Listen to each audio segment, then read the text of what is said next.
final look at century-old Belmont Park as this 2015 spring-summer meeting comes to a close. Day 59 of 59. Sultry, steamy Belmont Park on a blazingly hot Sunday afternoon, but the main track and turf course is in tip-top, fast and firm shape.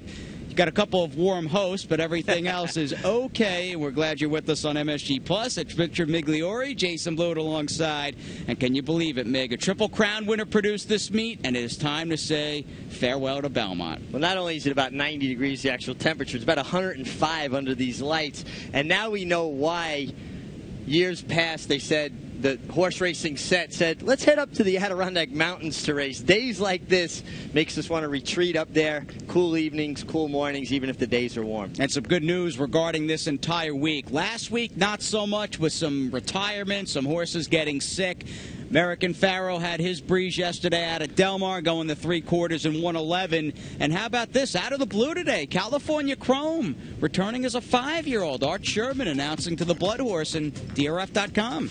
I was very happy to hear that. It sounds like Alan Sherman will have a little more control, TaylorMade getting involved and buying out part of the partnership, and Real Horseman maybe managing this horse. And it makes sense financially. Some horses, it doesn't make sense to race them into their 4- and 5-year-old year because their pedigrees are so strong that the insurance premiums to hold their value as stallions means so much. But here's a horse that's won the Derby and the Preakness, doesn't have a real fashionable pedigree. He's just a blue-collar kind of horse that overachieved. But I like those kind of horses, and they do make good sires a lot of the time. And he'll get plenty of time, considering they're stopping on him now. He's got the foot bruise. They had to sans the plans to run over at Royal Ascot and the Arlington Million. He'll get plenty of time to even grow up. And you've been a big proponent of horses really hitting their peak as 5-year-olds. Well, a horse isn't really full-grown until he's 5. We're going to see the best of California Chrome at 5. And I'd love to see him, because I know it would mean a lot to Art Sherman as well, to win the Santa Anita Handicap. And he's been at his best at times at Santa Anita. All right, some West Coast roots there for California Chrome. Constitution, meanwhile, as we bounce about 3,000 miles or so over to the East Coast and talk about Saratoga Racecourse and which Constitution breeze for the Pletcher Barn earlier today. His third work back, Mig, after being scratched from the Dubai World Cup. Yeah, here's a horse that's just so talented. You know, when you take for me, taking a closer look at his form, he's really never run a bad race. Even when he was 4th, it wasn't a bad race. He ran, and obviously a major player. Hopefully he gets sound, stays sound, and we see the best of Constitution later on this fall. And a deep bench for Todd Pletcher, although the Whitney on August 8th seems to come up a bit too fast. He's got Liam's Map and Protonico pointing for the $1.25 million Whitney. Yeah, he doesn't seem to have the kind of work tab that would say he'd be ready for that, but it is a long season. It doesn't begin and end with Saratoga, and actually a lot of big races in the fall that would suit him just fine. But Mark Cassey has got a Whitney horse in Noble Bird, who just like that as a 4-year-old, and he's a colt by Birdstone, has blossomed into one of the better handicap horses in the country, certainly the Midwest, and he's coming in off a very gritty neck performance and neck victory in the Stephen Foster. Yeah, stepped up, was beaten ahead in the Grade 2 Ali Sheba, comes back with a victory, and a really good victory. I thought he held off Lee here. Lee kind of got there, but I don't think was getting by him, and 108 buyer figure. So he's getting in that lofty area where he's got to be on your short list of horses that have a chance to break through. And Grade 1 Waters early on in Saratoga for trainer Mark Cassey, a longtime friend of yours. He'll run Tepin, the Just a Game upset winner in this coming Saturday's Grade 1 Diana race. We kind of clipped the surface or gleaned the surface on the National Racing Report. You know, Mark has really, really put together an incredible career. He's based mostly in Canada, but he's got horses in Del Mar, he's got horses in Saratoga, Kentucky, obviously, like I said, Canada. He's really spread out, but he's got a great system and a great team behind him, headed by his son. That must be pretty good stuff, Justin Cassey being his assistant trainer. And he's already in Saratoga. They've got a string bedded down. I saw that on Twitter a few days ago. Give us a follow on Twitter, and why don't we give Larry Colmus a plug on Twitter as well. Larry, very evident on Twitter today. He was tweeting all day from the booth, and he had the final afternoon of racing, day number 59, as we send it to the 2-year-old state-bred fillies in the Lundbrook, race number 4. They're off in the Lynbrook.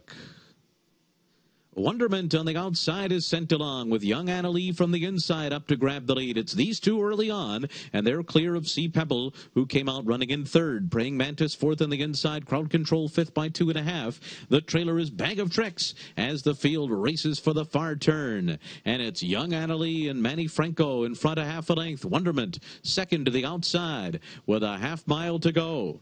And that opening quarter mile went in 22 4/5 seconds. Crowd Control is third on the far outside, a length and a half off the lead, and then Praying Mantis, who is under a ride down toward the rail. Sea Pebble is next, and last of them all, but starting to pick up stride is Bag of Tricks as they come toward the top of the stretch. Young Annalie and Wonderment turning for home together. It's Wonderment on the outside and young Annalie at the rail, and these two ran 46 3 for a half. They're into the stretch, and it is Wonderment. Wonderment is pulling away with a furlong to go, opening up by 3.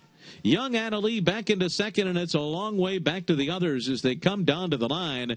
Wonderment and Javier Castellano come home to a convincing win in the Lynbrook. Young Annalie was second, and then it was Bag of Tricks and Praying Mantis. 2 wins in just 9 days for this gray New York-bred 2-year-old filly by Cosmonaut. Teddy Stuff winning a couple races in a week and a half. Well, you have to strike when the iron's hot. She broke her maiden impressively, came back today. Less drama in this one. And a filly that looks like running back close certainly didn't hurt her performance. If anything, a better performance. Javier Castellano helping cement that leading rider title. Right, this was his first of 2 victories on the closing day program. Ken McPeak, not really known for his prowess with 2-year-olds this early in the season, doing an okay job along with his New York assistant Jeff Odens. How about that? A Cosmonaut filly, go figure. That's what I tweeted after the race. You got to love the Cosmonauts, right? Sprint the 2-year-old fillies by Cosmonauts sprinting, 3 quarters in July. His thing was long on the turf, right? Yeah. But you never know. Good horse can come from anywhere, and just because a horse has a pedigree that says it's supposed to do one thing, you never know.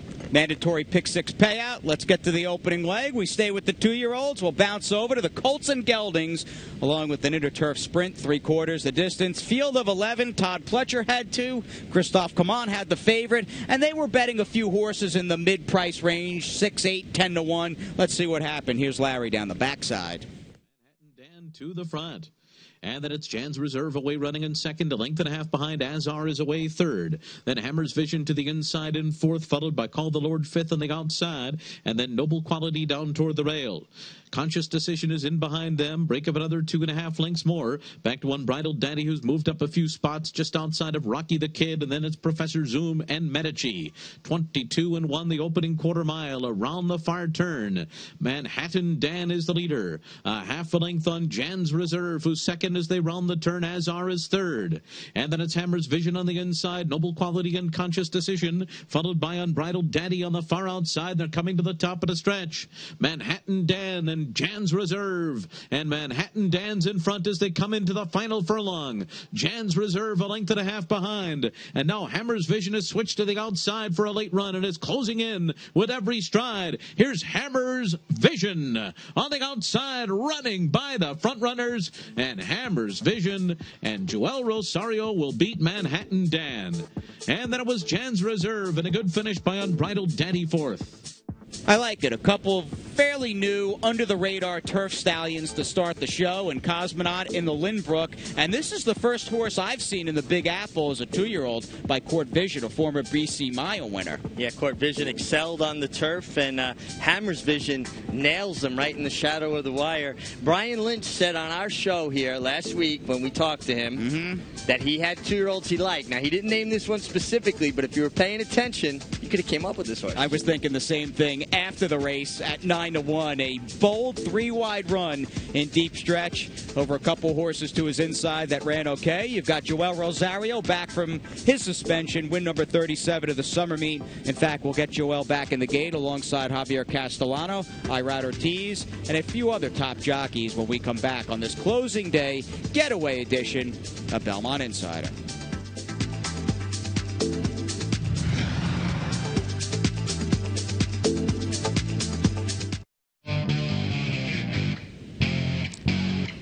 To Belmont Park. We hoped all your horses were first at that finish line. today at Belmont Park. Saw some history there. Saturday, June 6th, with American Pharaoh taking down racing's 12th Triple Crown. And Saratoga awaits this coming Friday. 40 days at the summer place to be, July 24th. Ticketmaster.com. No place like Saratoga Racecourse, in which we have many out-of-town stables calling Saratoga Springs home, including trainer Mark Cassie, who we talked about at the top of the show, with Tepin and, of course, Noble Bird. Yeah, and I have to correct myself. I said Justin Cassie. That's one of Mark's sons, but Norman, his other son Norman, is his assistant, so my apologies there. I actually held Norman Cassie when he was about 2 months old. That's how far back I go with Mark. You're an old man. I am. You still look good, though. Well, thanks for saying that. And we're glad you're with us on Insider. We're trying not to melt. Let's get it back to Larry Colmus. Race number 7 as we kick off the late pick 4. Widener Turf, 7 furlongs with this allowance race for 3 and up.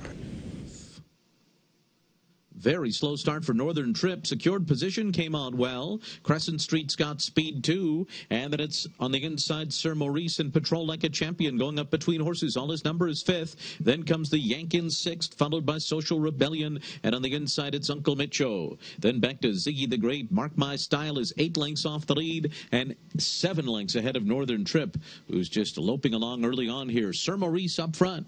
23 and 4 was the opening quarter mile for Sir Maurice, who leads 3/4 of a length. Crescent Street is running in 2nd. Secured position is 3rd to the outside. Patrol Like a Champion rides the rail in 4th. Then it's Social Rebellion in 5th, 4 lengths off the lead as they move around the far turn. All his number is circling up on the far outside and progressing. And then it's Uncle Micho, followed by the Yank. Mark My Styles on the outside, and Mark My Styles on the move now. After that comes Ziggy the Great, and Northern Trip is still last after a 47 1/2 mile. At the top of the stretch, Sir Maurice turning for home on the lead. On the outside, Crescent Street trying to close in the last furlong. Secured position is there, and Mark My Style is coming on the far outside. Sir Maurice, Crescent Street, Mark My Style on the far outside, and secured position. Also late run from Ziggy the Great as they come down to the line. Mark My Style and Javier Castellano win it.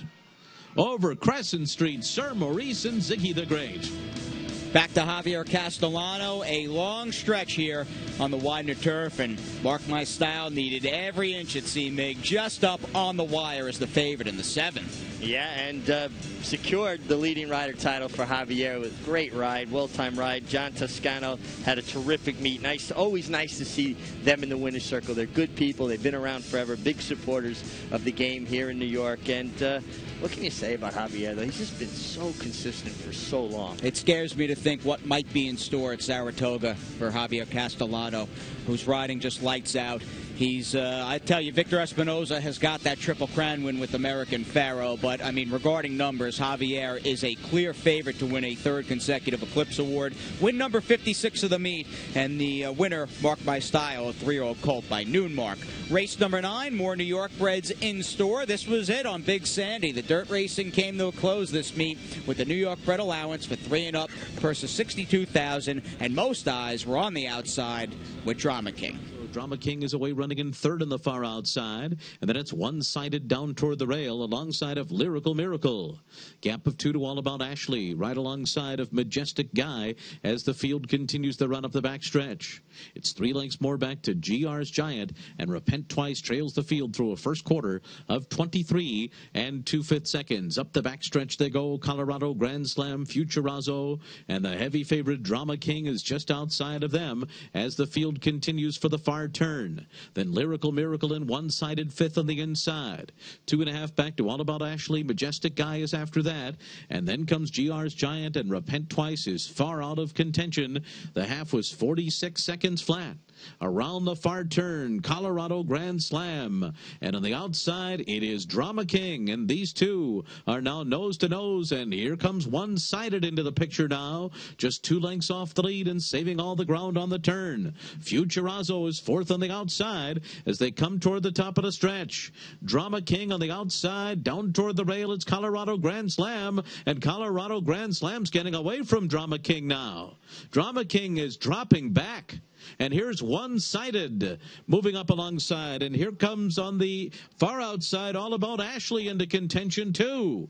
And then it's Futurazzo. It's One-Sided. And on the outside All About Ashley. These two come down to the line together. They're going to be noses apart under the wire. Very close. Maybe All About Ashley. And a photo with One-Sided on the wire. You know there'll be more where this came from. Todd Pletcher, Bill Mott, Javier, Junior Alvarado, they threw it down. Heads apart, All About Ashley, and One-Sided. Yeah, One-Sided. Looked like when he got out in between horses on the Javier, he was going to get it done. But All About Ashley refused to cave, just kept coming. And we said this earlier today on the National Racer Report, how consistently strong in the finish Junior Alvarado's become. I really, really enjoy watching him from the 8th pole to the wire. And what a getaway weekend at Belmont as we check out the win photo for trainer Bill Mott. A win out at Indiana Grand last night with Tiz Shady. He also took the Kent down at Delaware Park yesterday with Syntax, and in the winner's circle alongside longtime assistant Leanna Williford and Junior Alvarado with All About Ashley. What else happened? A mandatory pick 6 payout, 1 pick 5, a late pick 4. You get the picture. Race 1 all the way down through the meet nightcap. And John's Catnip. In the meanwhile, Congaret continues to lead the way by 4 as they come to the top of the stretch. Congaret turning for home, still with a daylight lead here and a furlong to go, but now the strides have shortened and she's been swallowed up by Hillary in the House and Wake Up Smiling, and these two have taken over. Hillary in the House, Wake Up Smiling in tight near the inside. It's Hillary in the House in front. Wake Up Smiling in steadying on the inside as they come down to the line. Hillary in the House will finish first over Wake Up Smiling, and then a photo between Aldous Cypress Hills and John's Catnip. To the inside, Birthday Girl is 4th. Awesome News turns for home in front. Runs a half in 46 and 3. Awesome News coming to the 8th pole. On the outside, it's Majestic Jessica. These two with 1 furlong to go. Still Awesome News. Majestic Jessica trying to get by in the last 16th. Awesome News holding on to the lead. Majestic Jessica coming after her now. And she's got her. Majestic Jessica over Awesome News. Then Golden Gem and Birthday Girl. Breaks the entire field as Chang's Secret and Sharpstick turn for home together. Lead Singer is 3rd on the outside, and now these 3 are across the track. Roman's Paradise, Harpoon right behind them, and then Mutasawi in day 6 on the inside. Into the final furlong, Sharpstick. It is Sharpstick in front. To the outside, Lead Singer. Chang's Secret down toward the inside. Mutasawi is closing on the far outside. Day 6 in traffic late. Here comes Mutasawi to win it. In the last strides, running down Sharpstick and Lead Singer, and it's close for 4th. Here at the back of the pack is Naughty Grace turns for home in front. A 47 and 2/2 mile. They're into the stretch, and it is Naughty Grace in front. Claudia's Button to the outside. These two come to the 8th pole together. Ragazza Pubella now charging by them on the inside. Ragazza Pubella up the rail, now pulling away, and impressively here, 5-6 lengths in front under a hand ride, and Joel Rosario and Ragazza Pubella stroll home to victory over Claudia's Button, and that was Naughty Grace and Paw Annie. Magician's Bullet will turn for home in front. Magician's Bullet and Luis Saez off the turn with a 1.5 length lead. On the far outside, Stardom is closing in now, and Stardom now has gone by to take over. And here's Black Tide on the inside. Black Tide and Stardom now. These two are 1-2. Andrew's Got Zip on the inside is next. It's Black Tide and Stardom. Andrew's Got Zip. Snake Oil Charlie on the outside. Black Tide does it. And then came Stardom, Snake Oil, Charlie, and Andrews Got Zip. As they come to the top of the stretch, they went 3/4 in 1, 10 and 4, and they're into the stretch. Private Relations, a break. Here's Ferocious Tiger running up after them on the outside. And then it's Lucky Leroy Brown, followed by Spanish Armada and Key to the Bridge. It is Ferocious Tiger and Lucky Leroy Brown, 1-2 as they come down to the line. Ferocious Tiger's got it. Ferocious Tiger and Erad Ortiz Jr. to win over Lucky Leroy Brown. And then it was Key to the Bridge and a break. Wesley Ward, Irad Ortiz filling in for jockey Rafael Hernandez on the winner. Ferocious Tiger filled out the pick 6. and the French bred go out for Wesley Ward. We'll be seeing him up north. And how about race number 3? Decent group as we take the final second look of the summer meet at Belmont. 35K claimers. They battled 8 furlongs on the Widener, slow pace, and a scramble down to the finish line, Mig. These horses put on quite a show, and this is the heart and soul of the game. These $35,000 claimers who show up, put it on the line every time, and it's going to be the one horse, Mutasawi, who gets up right at the wire with Cornelio Velasquez for a good friend of mine, Rick Franco, and his Blue Stork stable. They wound up being a dead heat for second between the 5 Sharp Stick and the 6 Lead Singer, but a good horse race. Good horse race. Couple claims, in fact, out of today's third race. Day 6, who might be the one you want going forward. He was bottled up inside, had no room late, claimed by Matthew Shera, owner of Syntax, winner of yesterday's Kent. And Carlos Martin will be the trainer. And there you go, the winner, Mutasawi, claimed by Joe Sharp. See what happens going forward. Why don't we send it to break? We'll have a complete 59-day recap, one by one, here on Insider.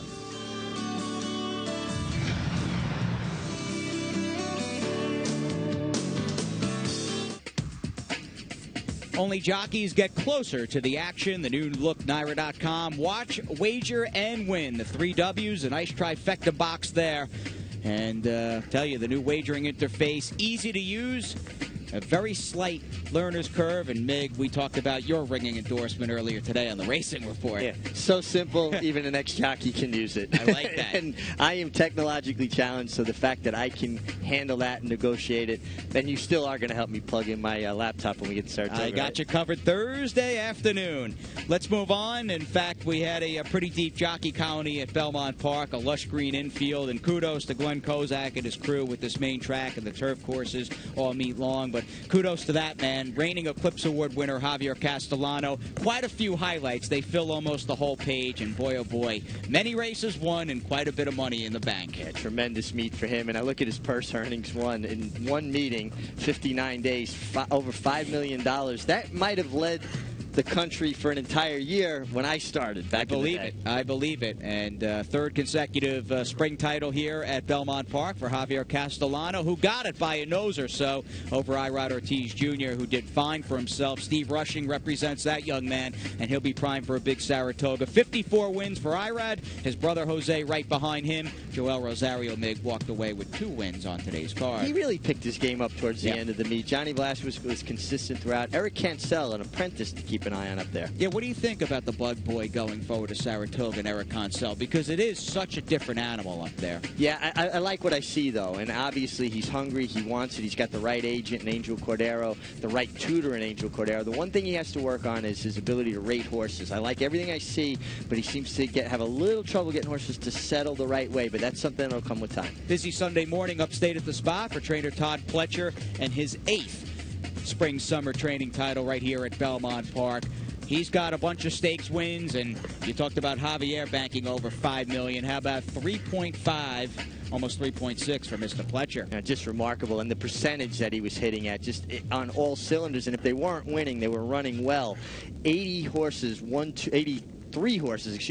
2, 3 out of 137 starts. Well over 1,000 stakes wins for Mr. Pletcher, and 32% at the end of 59 days. And this is a high quality. I mean, this is a marquee primetime spring-summer meet. Yeah, and just look at the quality. I mean, the stakes he won, the Acorn, the Brooklyn, races like this, he's hitting on all cylinders, and I'm sure he's going to carry it on to Saratoga. Well, he's got the 2-year-olds. Chad Brown, meanwhile, has the turf, and that young man, he has built up quite the operation. His barn pretty much in Shed Row, a good chunk of New York racing. Have you ever seen a trainer, Mig, build up a stable as fast as Chad and ascend as quickly as he has? No, it's pretty remarkable. I can't say off the top of my head I can remember anybody ascending as quickly as him.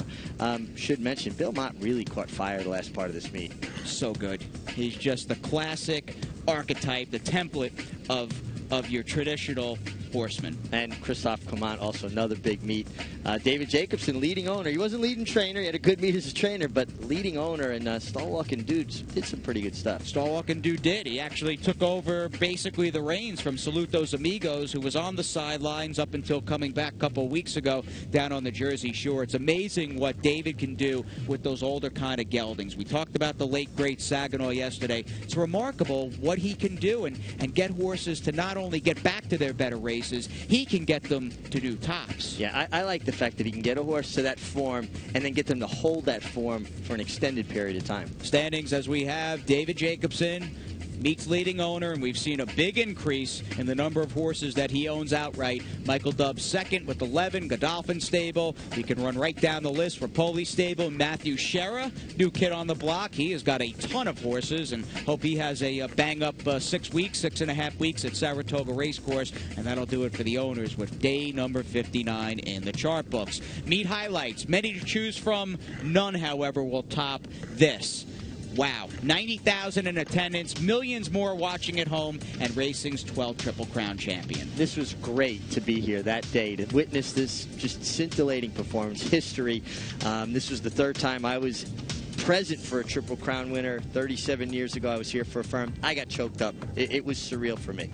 That replay will never get old. And a few hours before American Pharoah won the Triple Crown, Honor Code got Shug McGahee his first ever win in the NYRA.com Metropolitan. How about this late run over Big Sandy? This was just an absolutely beautiful run. It harkened back to the days when we'd see horses like Kelso and Forgo storm down the middle of the track going a mile. Honor Code is the real deal. And to me, this is a stallion maker. You win the Met Mile like this with his pedigree. That just made him a great stallion career to start off. And he's by AP Indy. He's got the Serena Song family on the dam side. Here's Lady Eli. We hope she's doing okay with her valiant battle with laminitis. And she, I'll tell you, for a 3-year-old filly in recent memory, maybe over the last quarter century, she might be the best one I've seen with my own eyes. She's sensational. She's got a turn of foot like we don't normally see in North America. And we just keep our fingers crossed and say some prayers that she comes back and she's healthy. Here's the gelding by King Kugat. He shows up. He runs hard. Blue collar all the way. Yeah, blue collar, but with a little brilliance in there, too, with this mile in 32 and change. Kudos to Dave Donk to get this horse to find this form again. It looked like he was a bit off form. He won the prep for this, but then he came back and just fought for it every step of the way. This was, to me, a shining performance from him. National Racing Report. Good to see King Creasa in the winner's circle again. And we have Nurse Doris, in fact, well over a half century working for the New York Racing Association. We wish her the best of luck. A fine person, and happy to have worked with her. A wonderful woman, somebody that I've known for many years, and she will be missed. Indeed she will, as will Janet Reed in Horseman ID, retiring after nearly 35 years for the New York Racing Association. Best of luck, ladies, in your retirement. We are dark the next few days. Back at it this coming Friday, day number 1 at Saratoga Racecourse. Don't forget the National Racing Report Monday, Tuesday, and Wednesday, and the Mig and I will see you opening day at the Old Spa.